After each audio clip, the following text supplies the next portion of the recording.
A new task force will look into North Korea's allegations that South Korean drones violated its airspace on 2 occasions starting last September, as North Korea demands an explanation from the South. Trade Minister Yo Han-gu is in the U.S. to explain areas of misunderstanding on issues, including concerns raised by U.S. lawmakers over e-commerce giant Coupang and digital regulation. And this year's Best Animated Feature and Best Original Song at the Golden Globes went to Netflix's hit animated film KPop Demon Hunters. North Korea has called on South Korea to clarify an alleged drone intrusion into its airspace. Now, pundits here believe the drones that the regime claims came from the South were civilian crafts. Our defense correspondent Kim Bo-kyung has our top story tonight. Aside from the Defense Ministry's claims that South Korean drone infiltrations were not a military operation, experts say a civilian drone was likely involved after considering the pictures released by the North. The drone reportedly matches the Skywalker Titan 2160 model, commonly used by ordinary people that can be purchased through overseas platforms. They used regular commercial parts, not military ones. The design is very vulnerable to jamming or other means of bringing drones down. It's not military equipment at all, just for civilian use. In fact, it's almost the same as models that anyone can easily order from Chinese online shopping sites. Pyongyang claimed South Korean drone infiltrations were first made in September last year and then in January. Another expert says we need to note the timing of the regime having brought up the issue, right after the EJAE summit, to show that the regime is against China playing a role to ease the tensions, and just before the 9th Party Congress to strengthen internal unity. Since South Korea is asking China to become a mediator, North Korea may be hinting that it does not want to respond or cooperate. Also, domestically, North Korea prefers tension between the two Koreas to support its view that they are hostile states, rather than trying to improve relations. With the North Korean leader's sister Kim Yo-jong having warned that South Korean authorities must provide a clear explanation, the possibility of talks between the two Koreas is very unlikely, the expert added. When a message like this is released through Kim Yo-jong, it's less about creating a positive turning point and more about neutralizing South Korea's peace efforts.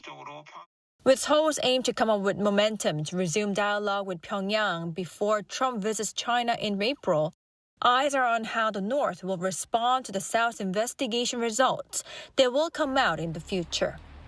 Kim Bo-kyung, Arirang News. And to investigate North Korea's claims of drone incursions, South Korea has launched a joint military and police task force. The team consists of 30 members, 20 police and 10 military officials will start the probe, according to the National Police Agency on Monday. The task force said it will conduct a swift and thorough investigation. South Korea's Trade Minister Yo Han-gu has traveled to the U.S. to address growing American concerns over action taken by Seoul against Coupang and online platform regulations. Park Jun-han tells us more. South Korea's Trade Minister Yo Han-gu, who is currently in the United States, said Sunday that the massive data breach at Coupang should be separated from trade or diplomatic issues. He added that the core problem lies in the large-scale personal information leak at Coupang and the company's inadequate response. The core issue is the massive data breach at Coupang and the inadequate response that followed. Since the matter is being handled impartially and fairly, it should be addressed separately from trade or diplomatic issues. Speaking to reporters upon arrival at Washington Dulles International Airport, Yo emphasized that the Korean government is not targeting or discriminating against any specific American company, including Coupang. Yo's visit comes amid ongoing U.S. concerns over Korea's digital barriers, including from the U.S. House Appropriations Committee and the Department of State.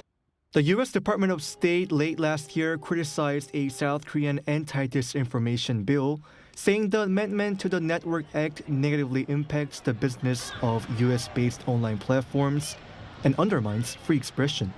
The House Appropriations Committee warned in September that the Act on Promotion of Information and Communications Network Utilization and Information Protection, which was under review at the time, could amount to disparate treatment against American technology firms and could give China an advantage.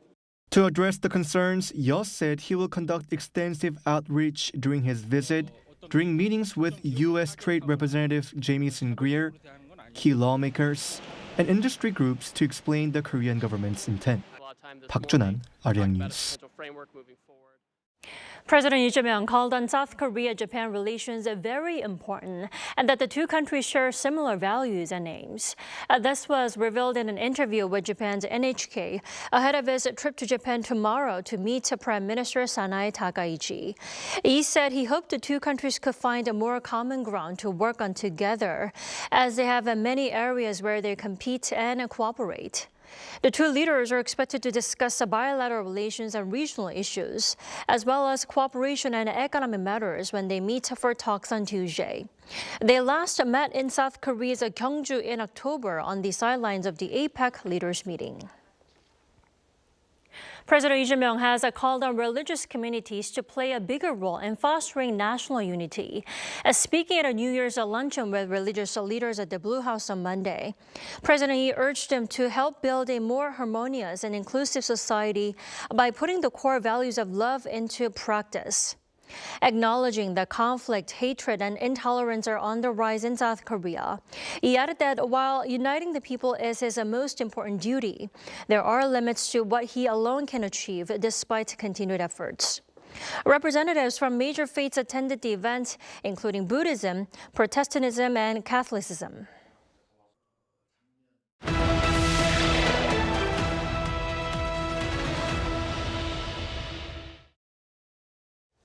As South Korea and the European Union look ahead to a more uncertain global landscape, cooperation between Seoul and Brussels takes on even more urgency across security, technology, and economic resilience.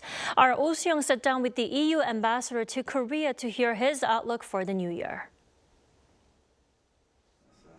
Seoul and Brussels face greater strategic challenges in 2026, rendering value-based cooperation more crucial than ever. That's according to Europe's top envoy in Seoul, Ambassador Ugo Astuto, speaking with Arirang News. Well, I think it's absolutely essential that two like-minded democracies and advanced economies such as the EU and Korea work together. As I said earlier, we are facing headwinds in the international scene. So that's a moment where friends and partners need to come together. And we do. I'm glad to say we do. A veteran European diplomat, Astuto took up his post in Seoul last year after holding senior Asia-Pacific roles at both the European External Action Service and Italy's Foreign Ministry. In his outlook for the new year, Astuto points first to security as the major common challenge ahead. And when it comes to security interests, we're seeing boundaries are really blurring when it comes to common security interests for the Euro-Atlantic region and the Indo-Pacific region as well. And in terms of North Korea and Russia's military collaboration, how concerned are you and how far do you think it could potentially go? Look, we are very concerned. This security nexus, which is getting stronger by the day. When you look at the support that North Korea has been offering to Russia and its aggression against Ukraine, we all know that North Korea is getting something in return: economic support, energy, foodstuff, and I sense military technology. We don't know how far Russia can go, but we all know that Russia doesn't have many scruples in that respect. So I think we have reasons to be concerned, and we have reason to try to monitor together this development and to try to mitigate the consequences, not just in the peninsula but worldwide. It's already the strategic concept, the NATO strategic concept of 2022. He noted Seoul and Brussels are already strengthening their response. We have a strategic partnership since a number of years, and we have a collaboration which is broad and broadening. Last year, actually in 2024, we signed a security and defense partnership. We are working on that to expand it, to cover a number of very relevant grounds, from cybersecurity, foreign information manipulation, interference. And we work together to uphold the multilateral system of international governance. Shared concerns also extend to economic security. Korea and the EU have set up a working group on emerging economic issues. Indeed, over the past few years, we have seen economic coercion becoming the norm rather than the exception. Most recently with rare earths, raw materials in general terms. Again, as advanced democracy, we must have reliable supply chains in place, and this means that we can work together at de-risking, for instance, making sure that we have a reliable network of suppliers in place when it comes to raw materials, to those essential items which will be key for the fourth industrial revolution, which are already proving key for the most innovative parts of our economies. Astuto is working to tighten cooperation in strategic sectors, particularly technology and innovation, given Korea's participation in the EU's €9.5 billion Horizon Research Programme. And I'm really very happy to congratulate Korea for its joining as a full associate member. It's the first Asian country to do so. I think it's fair to say that particularly in the green and digital transition we can do much. These are the aspects which are most relevant for the transformation of our economies in the coming years. There are topics such as artificial intelligence, quantum computing. Climate cooperation is another key sector for Astuto. We see, based on most estimates, that we're not going to respect the targets set in Paris unless we all make collectively a genuine additional effort. And again, I think Korea and the European Union can be pioneers in that respect. At a time of accelerating change, Astuto says the moment now calls for renewed momentum in cooperation. We organized not so long ago in Brussels the fourth edition of the Indo-Pacific Forum. And I'm happy to say that Korea is one of the major participants of this gathering. It's about discussing how we can together foster, well, respect for the UN Charter, first of all, but also development, connectivity, sustainable development, how to work together against climate change, against the challenge of pollution, of biodiversity loss. So quite a number of common challenges that we can address together. And all of this is relevant for the work of the team here and myself personally. Based on strong frameworks and agreements, the ambassador says his mission in Seoul is to ensure that the Korea-EU partnership operates at its full potential. Arirang News. I hope you enjoy the rest of your tenure.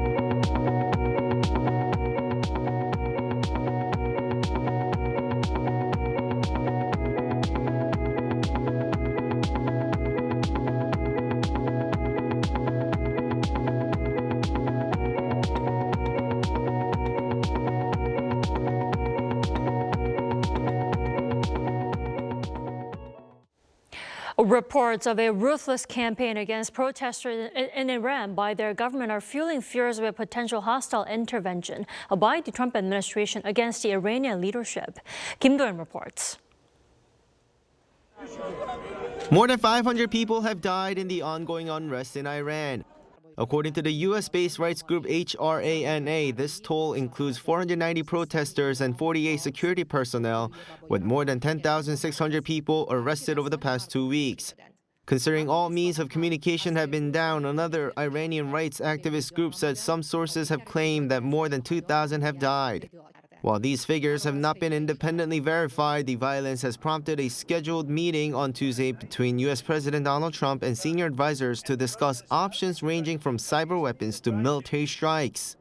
There seem to be some people killed that aren't supposed to be killed. These are violent, if you call them leaders, I don't know if they're leaders or just they rule through violence.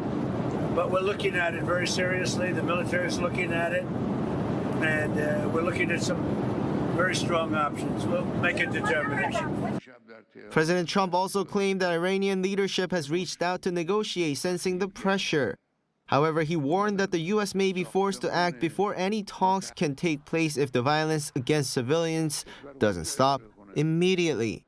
This marks a significant shift from the administration's earlier stance of moral support to now weighing up direct action. Tehran has responded with immediate threats of its own. Iranian officials warned that if the U.S. launches any attack, U.S. bases in the region and Israel will be considered legitimate targets for retaliation. Parliament Speaker Mohammad Bagher Ghalibaf has said that the country is ready for a full-scale war if provoked. Despite these threats and the severe risk of arrest or death, Iranians continue to take to the streets. The demonstrations began 2 weeks ago, sparked by the collapse of the Iranian rial and rising living costs. These economic protests have since expanded, with demonstrators calling for a change in leadership. It is against this backdrop that the U.S. has warned of potential military intervention if the crackdown continues. With the opposition groups reporting significant casualties and the U.S. president confirming that strong options are being reviewed, attention is now on how the Iranian government will respond to both the internal dissent and the external pressure. Kim Do-yeon, Arirang News. Netflix's hit film K-pop Demon Hunters scored a double win at the 83rd Golden Globe Awards in LA this past Sunday, fueling expectations for further success at the Academy Awards. Our culture correspondent Park Gun-woo has the details. And it was. This comes as Netflix's mega-hit movie K-pop Demon Hunters scored a double win at the 83rd Golden Globe Awards held in Los Angeles on Sunday local time. In the Best Animated Feature category, the film competed against titles including Zootopia 2, one of the highest-grossing releases in Walt Disney Animation Studios history. Accepting the award, director Maggie Kang spoke with her voice trembling with emotion. Thank you to the Golden Globes and for everyone who believed that a movie so deeply rooted in Korean culture could resonate with a global audience.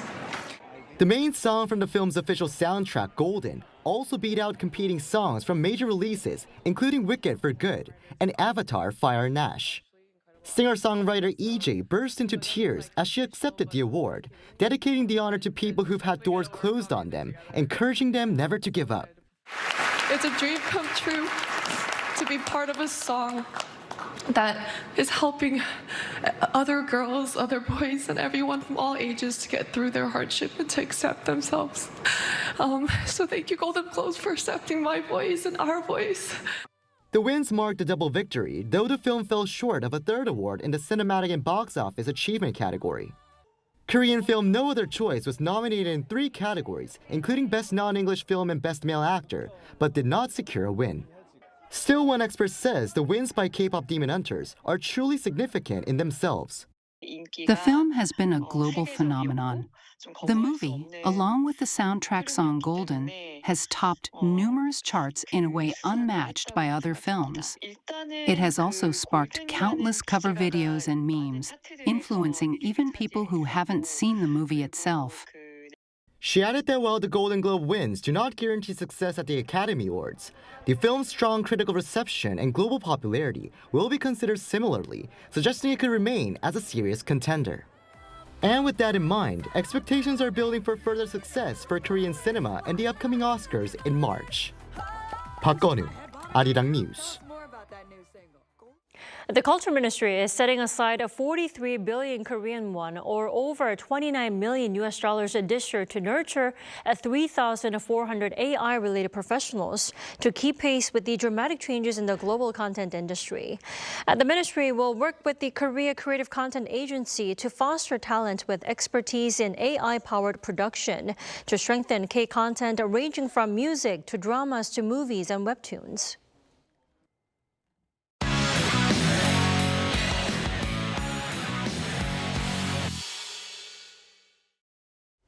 It's time now to take a look at what's been happening in the world of sports. For that, we have our sports editor, Paul Neitz, joining us in the studio. Hello, Paul. Hello. So it looks like badminton world #1 An Se-young has picked up where she left off, right? Right. After a record equaling 11 wins last year, she's begun the new year with a win. And on Sunday, she won the Malaysia Open, her third win there in as many years. She overcame her rival, Wang Ji 2-0, 21-15, 24-22. In the final of the BWF World Tour Super 1000 Malaysia Open, Anne had to come back from behind twice to claim the win. In her first match, she was behind 6-1, then 18-11 in the second. The win also continues Anne's dominant lead in the head-to-head against world #2, Wang Ji, 17 wins and 4 losses with 9 wins in a row, following 8 wins last year. In Malaysia this year, Anne won 3 of her 4 matches, 2-0. In the round of 64 against Michelle Lee of Canada, she came back from a 19-21 loss in the first match to win the second and then third. In the semis, Chen Yufei was forced to withdraw due to injury.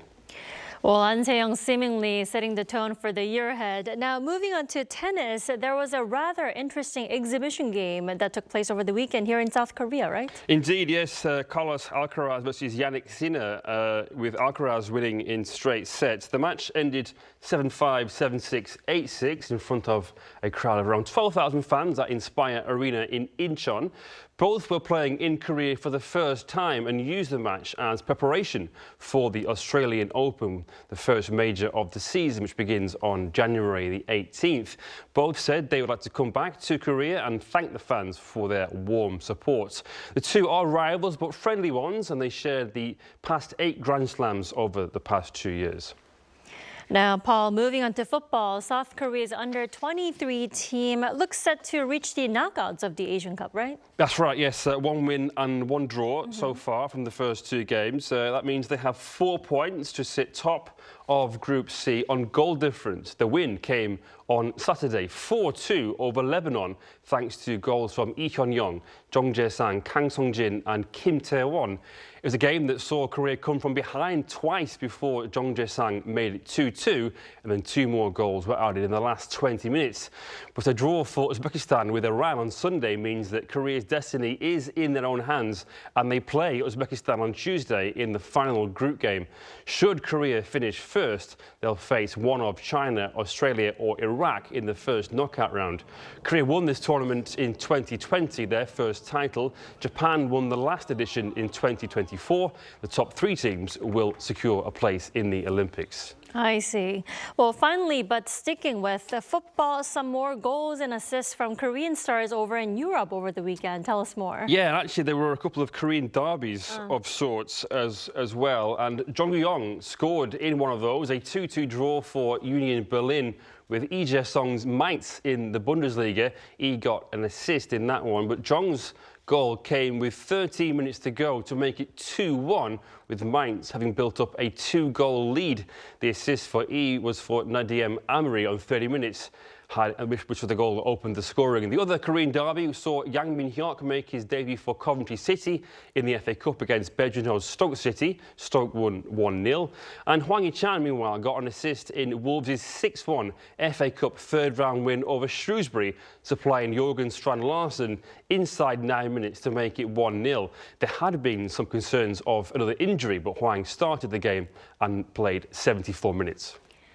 Great stuff. Fitness will be very important in the World Cup year. Paul, thanks for coming in tonight. Thank you.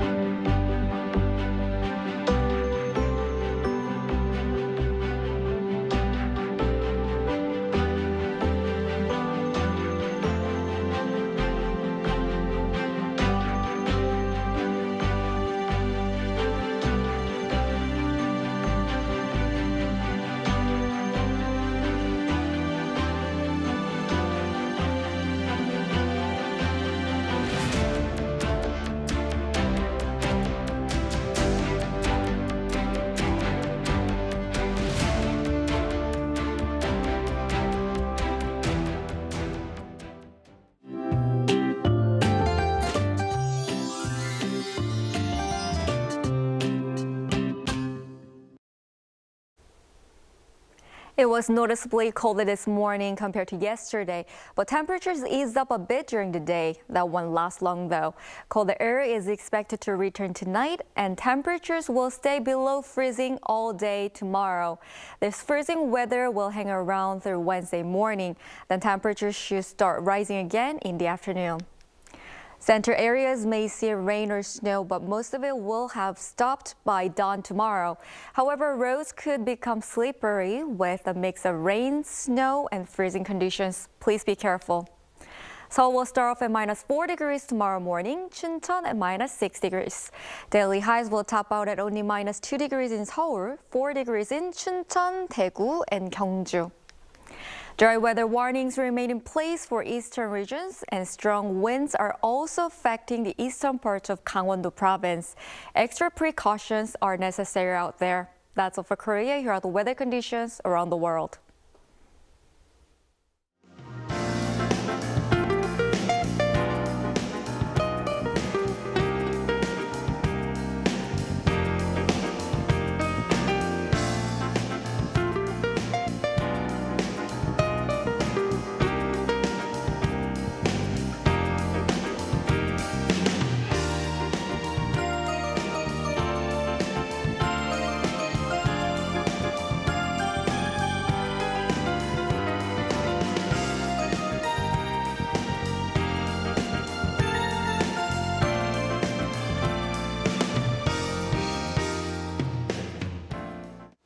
That is all we have for tonight. I'm Kim Dami. From all of us here at Arirang, thanks for watching and good night.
The magical door to the world of K-animation is swinging wide open.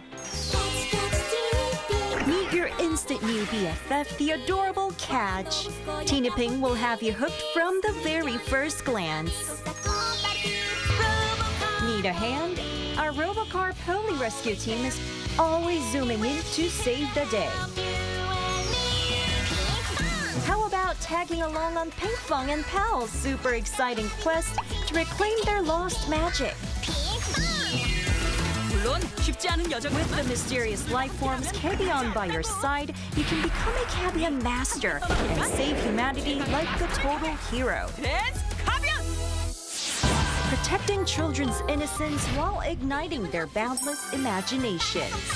That's the magic of Korean animation. K-animation, the ultimate bestie for kids worldwide.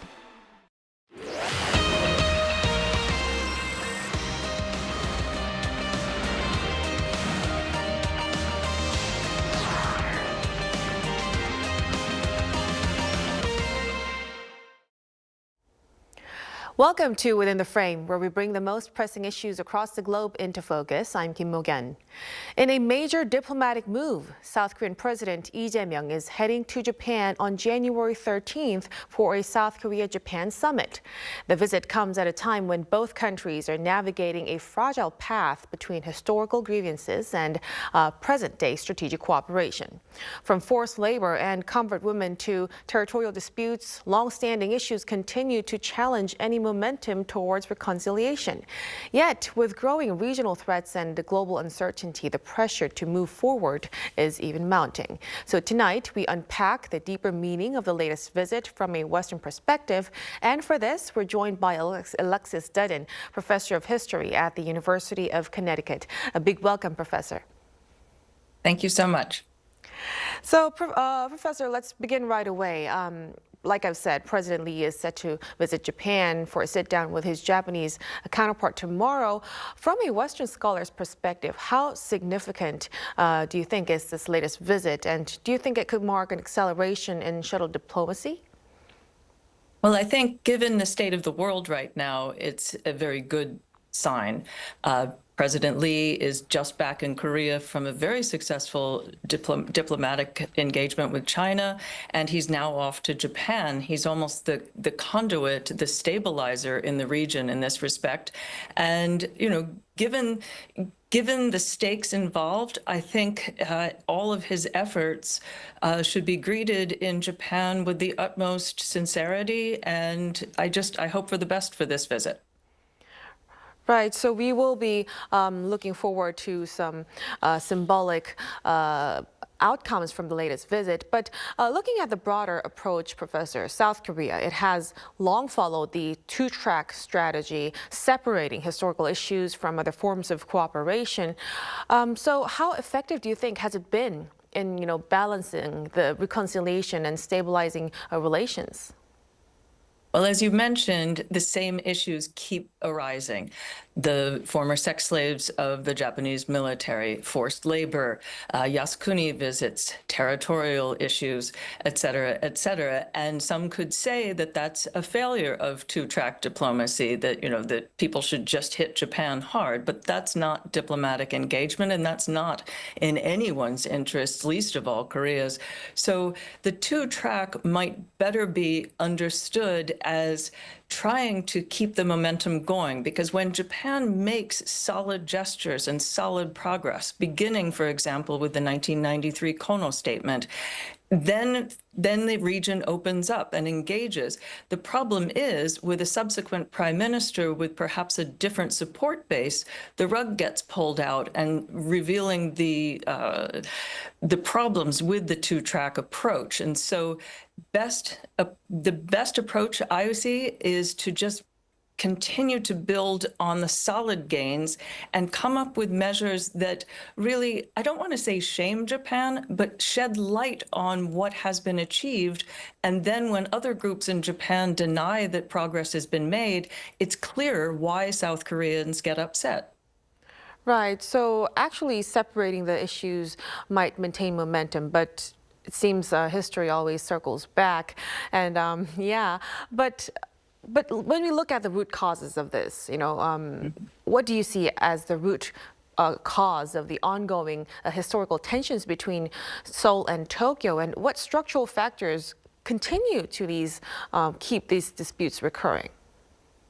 Well, I think front and center, most important, is the need to understand the dignity of those who suffered is primary. And so just to treat it as, okay, we've checked off that box, we'll never have to address the issue again, makes no sense for people whose lives, hundreds of thousands of people, millions of people whose lives were ruined under both Japanese colonial control and war. To just say that they should get over it once one agreement is signed simply isn't how life unfolds, especially when a related issue surfaces and then that gets ignored or denied, or worse, told that doesn't matter, or call the victim or survivor a liar. And so really putting a dignified approach, respect for the need for addressing these issues, I think is really important. Right. Like we've said, there are a lot of thorny issues between the two countries, but major matters like what you've said, the Comfort Women Agreement and forced labor compensation remain still unresolved. And South Korean President Lee has said international agreements should be respected on this point. So given this situation, what kind of approach should the South Korean government take, Professor? Well, I think, the 2015 so-called Comfort Women Agreement, since there's no piece of paper, it really was a television show for all intents and purposes. And yes, the Japanese government did commit monies, which then, of course, became complicated by some survivors wanting to accept it and some survivors not wanting to accept it. And that's because nobody talked to the survivors in crafting the agreement in the first place. So I think what I would do right now, if I were in charge, is I'd return to a statement made by former Japanese Prime Minister Kang in 2010 on the 100th anniversary of Japan's annexation of Korea, when he actually acknowledged that the suffering of Koreans mattered and it would continue to matter. And if that could be taken, and it doesn't have to be, Korea is forever the victim, and I don't mean it that way at all. It's just to understand these people who have lived through such horrific circumstances and had the courage to come forward to tell their stories, which has helped countless related people around the world, they need to be included in any so-called agreement moving forward. Right. So it seems to return to your academic perspective of, emphasizing the victim-centered approach when it comes to history. So, Professor, could you explain for our viewers what kind of practical mechanisms do you think are necessary to apply that victim-centered principle in the negotiating table? Well, ideally, and when I say ideally, I am aware this is highly unlikely to happen. Best possible scenario is the Japanese Parliament, the Diet, adopts a measure acknowledging the truth of these claims. The Japanese Parliament, as such, would adopt the 1993 Kono Statement, for example, among other declarations. That would demonstrate the will of the Japanese people. That's highly unlikely. But then we could focus on more symbolic gestures, because each time little rumors of what's been negotiated behind closed doors emerge, it sends all sorts of shivers. And I think particularly of the statues around the world, the statues to the victims, the peace statues to comfort women. These are very small places for people to gather, to remember and learn from a truly horrific history. And in an age in which histories and memories are so hotly contested in so many countries, I find it deeply curious that only Japan is seeking to tear down a victim of horror, not a perpetrator. And so I think it's really important for the South Korean government to stand firm on the significance of this representation of one particular aspect of the so-called history disputes between the countries.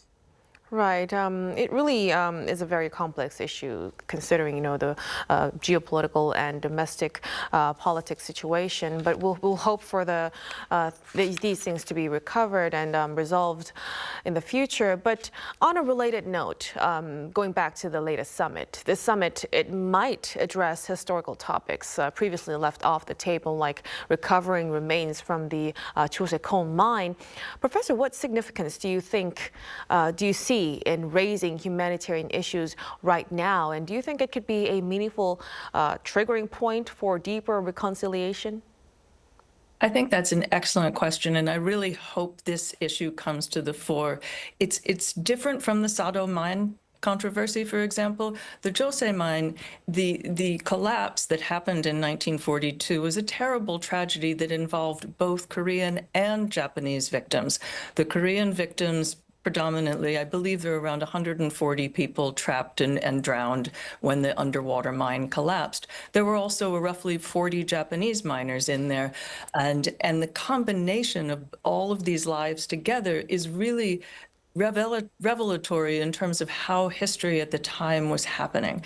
And the fact that since the early 1990s, Japanese civic groups led by a local high school teacher, for example, have brought this history to the fore is really how a lot of these inner histories, these histories of interconnection between Japan and Korea have been demonstrated, have had evidence brought to light, for example. And it's only this past August, as we know, that archaeological divers were able to recover bones from the collapse, and DNA analysis will prove what happened.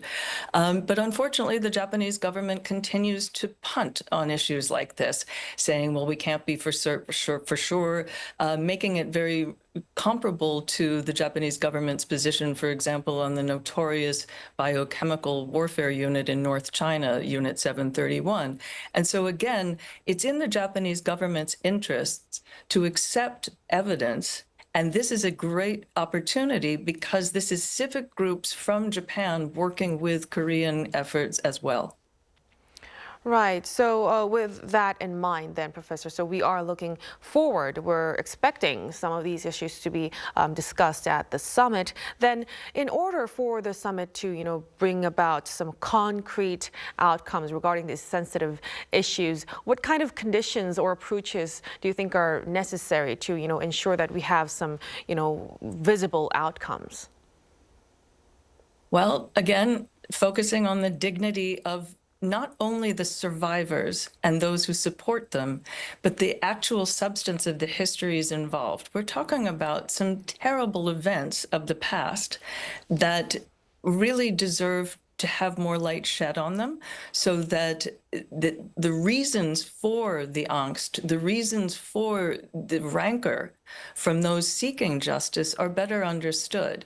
And so, it may be wishful thinking, but the more attention paid to these various details of the 20th century, which seems so far long ago, actually help tell the story of why relations remain so complicated when the Japanese government denies they happened.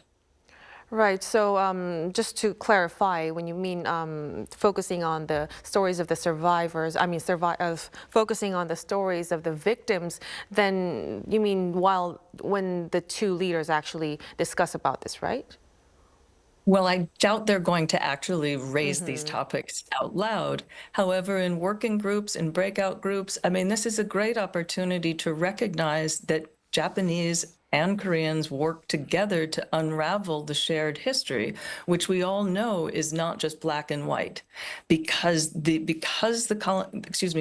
colonial era had lasted for such a long time.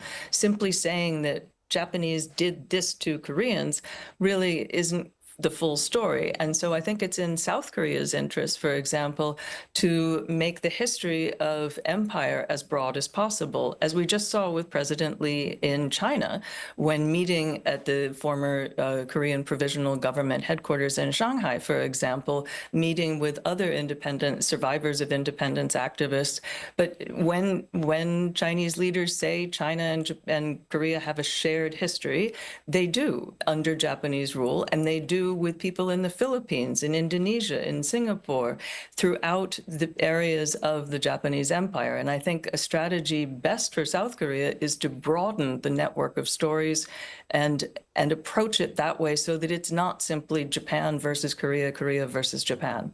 Right, a very important point for us to shed light and, highlight the stories of the victims themselves and make acknowledgement wider. That's a very important point.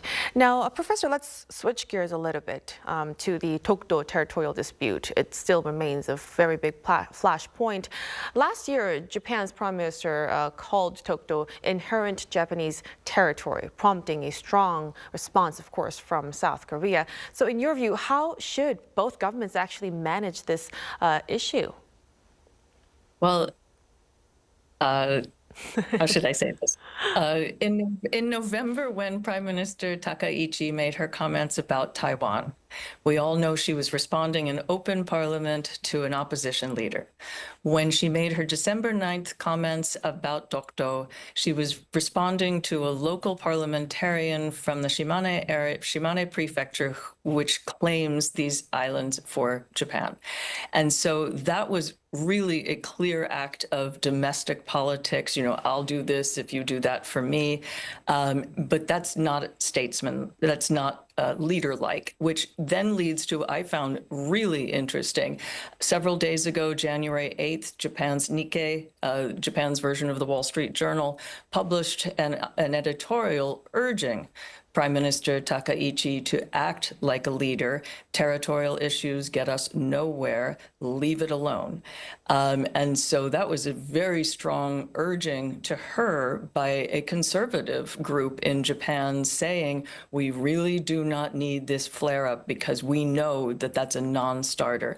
And I do find interesting in sort of the last decade of Japan-Korea relations that, people will mess with victims, they'll mess with survivors. When who's really going to go to a shooting war over 100-year-old survivors from the 20th century's horrors?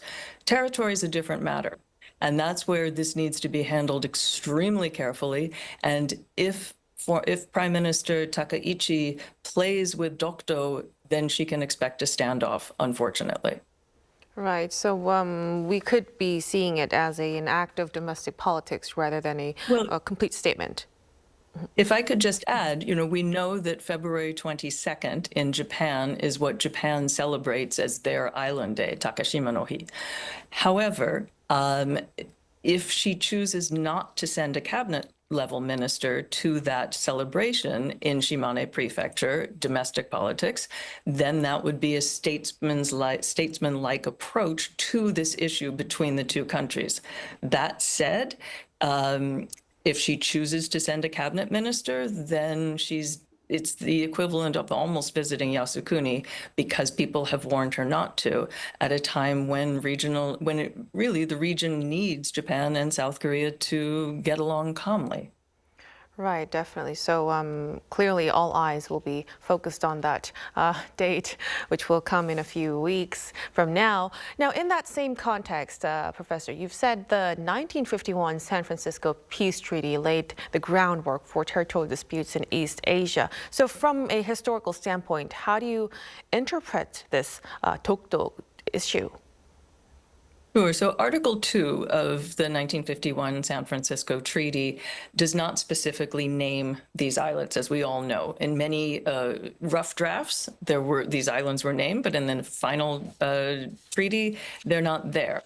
And so the Japanese government has long used that to claim that these islands are Japan's, which is that I won't even go into the sort of emptiness of that argument.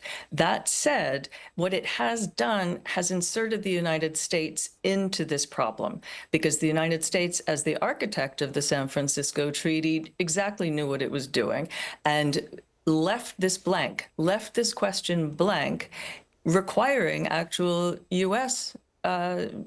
negotiation. At the moment, however, I strongly don't want President Trump to even think about these islands, right? I mean, he might, and I don't say that lightly, because this is a real really delicate point on which, if this could just be left alone by the Prime Minister of Japan, then the region could have the possibility of remaining just about the only stable place on the planet right now, which is rather stark. But the problem is the San Francisco Treaty is one of strategic ambiguity, and so there are all of these little shards of the Japanese empire that have been left dangling and vaguely defined in the treaty. Meanwhile, it's been under absolute Korean control since the middle of the Korean War, and for historical reasons is certainly Korean territory. All the evidence points to that. It's just this necessity of certain groups in Japan to grasp at straws of a once vast empire, and these small islands to them are just a piece of what they think that was robbed from them. And that's simply not the case. This is Korean territory, and it's just not worth shattering regional stability over them.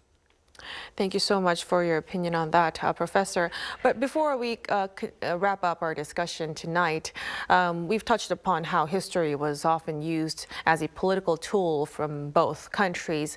What kind of concerns does that actually raise? And also, as a Western scholar, what kind of advice would you offer for the Korean and Japanese governments regarding this? Well, I'm not really sure it matters where I'm from, especially when my current government is weaponizing everything in its sight. But I say this because the weaponization of the past, the weaponization of history is really dangerous because it has nothing to do with history. It's memory politics, and memory politics are far more volatile. And what they do is they create certain preferred narratives in preference for evidence, in preference for the actual things from which we can learn to, I know it sounds empty, but to try to make the world a little better moving forward. And that's really where the survivors of forced slave labor, of militarized sexual slavery, teach us all, because their stories are not their stories are unique to themselves, of course, but their stories are not unique to that particular moment of victimization. And unfortunately, such histories of horror continue to happen, which is why the successes that certain victims groups make, such as finding the history that militarized sexual slavery is a crime against humanity. And thus today, people can be persecuted for perpetrating it during war. And so really that's where dignifying the victims themselves rather than weaponizing their stories for political gain is in everybody's interests. Right. So in the end, how history is handled and treated, not just being remembered, may actually shape the future of this relationship moving forward. Thank you so much for your insights tonight, Professor Dutton. We really appreciate it. And Happy New Year. Thank you. Happy New Year. And that'll be all from us on Within the Frame. Be sure to tune in again next time as we continue to explore the stories that matter. Until then, stay informed and engaged.